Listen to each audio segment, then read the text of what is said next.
American പാവസർക്കാർ പിന്നീട് അധികാരത്തിലെത്തി. ജനാധിപത്യ സ്ഥാപനം കാണിക്കാൻ പ്രഹസന വോട്ടെടുപ്പ് അമേരിക്ക നടത്തി.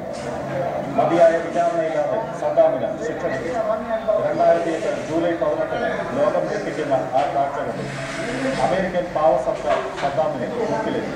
തൂക്കുമരത്തെ മുഖം മറയ്ക്കാതെ നേരത്തെ കഴുത്തിൽ കയർ മുറുകി നിൽക്കുന്ന സദ്ദാം ഹുസൈൻ ചിത്രം മറക്കാനായി അന്ത്യനിമിഷത്തിൽ ധീരത കൈവിടാതെ എതിരാളികളെ വാക്കുകളാൽ നേരിട്ട സദ്ദാമിന്റെ ദൃശ്യം അമേരിക്കയ്ക്കെതിരായ ലോകരോഷം ഇരട്ടിപ്പിച്ചു.